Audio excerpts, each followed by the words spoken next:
By chance ನನಗೆ ಎಲ್ಲಾದರೂ ಒಂದು ಚಾನ್ಸ್ ಸಿಕ್ಕಿದರೆ ನಿನ್ನ ಲೈಫಲ್ಲಿ ನೀನು ಕಳ್ಕೊಂಡಿದ್ದವ್ರನ್ನ ವಾಪಸ್ ಪಡೆಯೋಕ್ಕೆ ಅಂತ ಹೇಳಿದರೆ, ಅಂದರೆ ಲೈಕ್ ಬಾಯ್ ಫ್ರೆಂಡ್ ಎಲ್ಲ, ಸೊ ನೀವೇನು ಮಾಡ್ತೀರಾ ಅಂತ ನನಗೆ ಕಮೆಂಟ್ ಮಾಡಿ. ನಂದು ಆನ್ಸರ್ ಏನು ಅಂತ ಹೇಳಿದರೆ, ನನಗೆ ಹಂಗೆ ಎಲ್ಲಾದರೂ ಚಾನ್ಸ್ ಸಿಕ್ಕಿದರೆ ನಾನು ನನ್ನ ಬಾಯ್ ಫ್ರೆಂಡ್ ಲವರ್ನ ಅವಾಯ್ಡ್ ಮಾಡಿ ಬಿಟ್ಟಾಕ್ಬಿಡ್ತೀನಿ. ಅವನ ಹತ್ರನೇ ಹೋಗುತ್ತೆ, ನನಗೆ ಬೇಡ ನೀನು ಅಂತ ಹೇಳಿಬಿಡ್ತೀನಿ. ಬಟ್ ಸಿಗಬೇಕಲ್ಲ ಅಂತ ಚಾನ್ಸ್. ನೀವು ಏನು ಮಾಡ್ತೀರಾ ನನಗೆ ಕಮೆಂಟ್ ಮಾಡಿ. Thank you. ನಾನು ಹೇಳಿದ್ದು ಅರ್ಥ ಆಯಿತು ಅಂತ ಅಂದ್ಕೊಂಡಿದ್ದೀನಿ. ಇನ್ನೊಂದು ಚಾನ್ಸ್ ಸಿಕ್ಕಿದರೆ ಲೈಫ್ ಪಾರ್ಟ್ನರ್ ಚೂಸ್ ಮಾಡೋಕ್ಕೆ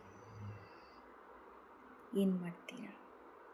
ನಿಮ್ಮ ಎಕ್ಸ್ ಬಾಯ್ ಫ್ರೆಂಡ್ನ ನೀವು ಯಾರು ನಿಮ್ಮ ಮದುವೆ ಆಗಿದೆಯಾ ನಿಮ್ಮ ಗಂಡನ ಬಿಡ್ತೀರಾ ಇಲ್ಲ ಅವ್ರನ್ನೇ ಕಟ್ಕೊಳ್ತೀರಾ?